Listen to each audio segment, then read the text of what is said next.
दोस्तों आपने सुना होगा कि स्वामी विवेकानंद 700 पेज की किताब को 1 घंटे में याद कर लिया करते थे। कोई भी इंसान ऐसा तब कर सकता है जब उसका मन और ध्यान एक जगह पर हो और वो अपने दिमाग की पावर का ज्यादा से ज्यादा यूज कर पाए।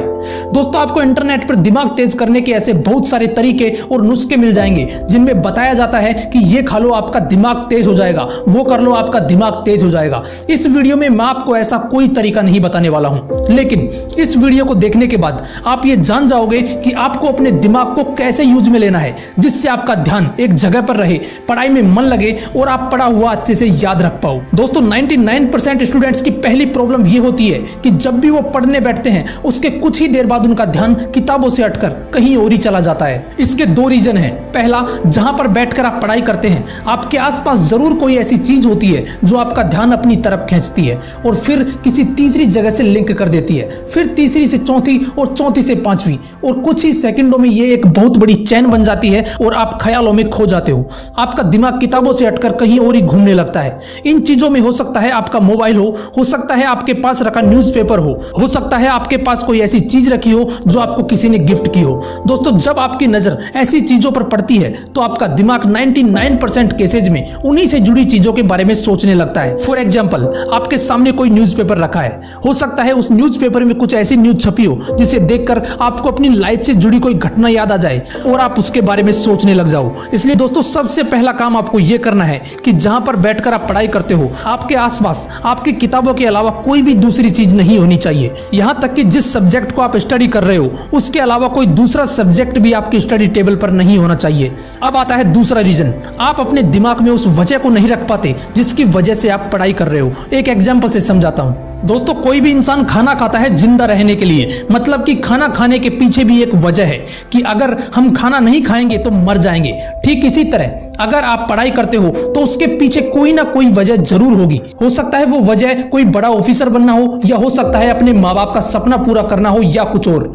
दोस्तों पढ़ाई करते वक्त आप इस वजह को भूल जाते हैं क्योंकि आपको कोई बार बार याद दिलाने वाला नहीं होता। खाना खाने के केस में हमारी भूख हमें याद दिलाती है कि हमें खाना है, लेकिन पढ़ाई के केस में हमें खुद इस वजह को भूख बनाकर अपने सामने रखना पड़ता है। दोस्तों इसके लिए आपको करना यह है कि जिस वजह से आप पढ़ाई कर रहे हो उस वजह को एक ब्लैंक पेपर पर लिखना है और जहां बैठकर आप पढ़ते हो उसे अपने सामने की दीवार या अपने स्टडी टेबल पर लगा लेना है। इससे होगा ये कि जब भी आपका ध्यान पढ़ाई से हटेगा और आपकी नजर उस पर पड़ेगी तो आपके दिमाग को यह तुरंत पता लग जाएगा कि आप किताबें सामने रखकर क्यों बैठे हो। दोस्तों जितने भी सक्सेसफुल लोग इस दुनिया में हुए हैं सबने इस वजह को उठाकर ही अपने सामने रखा था। यहां तक कि हॉलीवुड के 2 बड़े सुपरस्टार जिम कैरी और ब्रूस ली ने तो कुछ ऐसा ही तरीका यूज में लिया था, जिसमें से जिम कैरी ने $20 मिलियन के चेक को अपने साथ रखा और एक वजह को जन्म दिया कि आने वाले 5 सालों में ये $20 मिलियन मेरे पास होंगे। उसी तरह ब्रूस ली ने भी एक वजह को जन्म दिया और एक पेपर में लिखा था कि 1980 से पहले मैं हॉलीवुड का सुपरस्टार बन जाऊंगा। इसलिए दोस्तों जब भी आप पढ़ाई करने बैठते हो आपके सामने एक वजह होनी चाहिए जो आपको पढ़ाई से भटकने ना दे।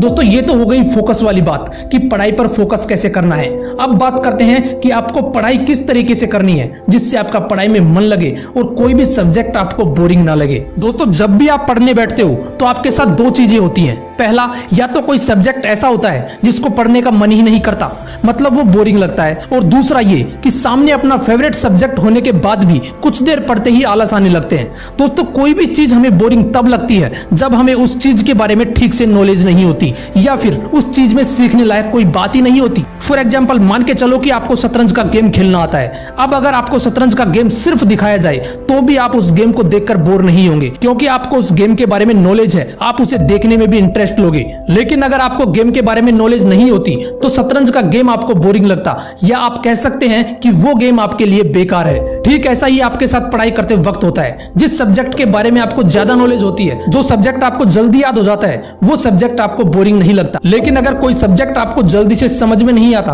तो वो आपको बोरिंग लगने लगता है। लेकिन आप यहाँ पर ये नहीं कह सकते कि वो सब्जेक्ट आपके लिए बेकार है, क्योंकि आपके बेकार कहने से वो सब्जेक्ट आपके सिलेबस से बाहर तो होगा नहीं, मतलब उसे पढ़ना ही पड़ेगा। अब दोस्तों उस बोरिंग सब्जेक्ट को इंटरेस्टिंग कैसे बनाना है ये ध्यान से सुनो। आपको अपने दिमाग को ये फील करवाना है कि आपके लिए सारे सब्जेक्ट इक्वल हैं।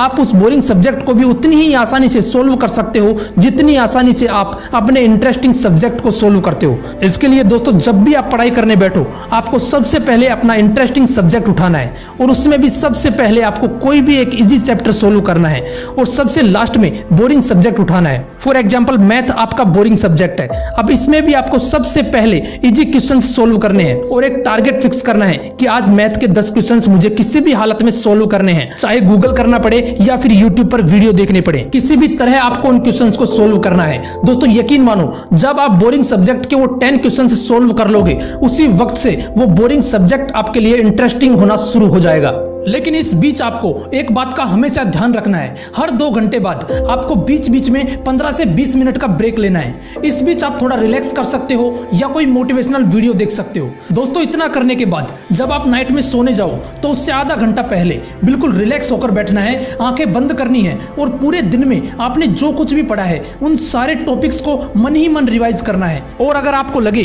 कि कोई टॉपिक ऐसा है जो आज क्लियर नहीं हो पाया तो उसे नोट करना है। इतना करने के बाद दोस्तों आपको नेक्स्ट डे का टाइम टेबल बनाना है, क्योंकि हमारा हर दिन अलग होता है, इसलिए रोज सोने से पहले आपको नेक्स्ट डे का टाइम टेबल बनाकर सोना है और जो टॉपिक्स आपको क्लियर नहीं हुए हैं उनको नेक्स्ट डे के टाइम टेबल में ऐड करना है। टाइम टेबल बनाते वक्त आपको एक बात का हमेशा ध्यान रखना है, आपको टारगेट लंबा नहीं रखना। फॉर एग्जाम्पल आपने टाइम टेबल में तो लिख लिया कि कल मुझे इस सब्जेक्ट के 2 चैप्टर क्लियर करने हैं, लेकिन आप एक भी पूरा नहीं कर पाओ, इसलिए टारगेट भले ही छोटा रख लेना लेकिन कोशिश करनी है कि आप उसे उसी दिन पूरा कर पाओ। अब दोस्तों नेक्स्ट डे आपको कोशिश करनी है कि मॉर्निंग में थोड़ा जल्दी उठो और मॉर्निंग वॉक करो, इससे आपका ब्लड सर्कुलेशन ठीक रहेगा।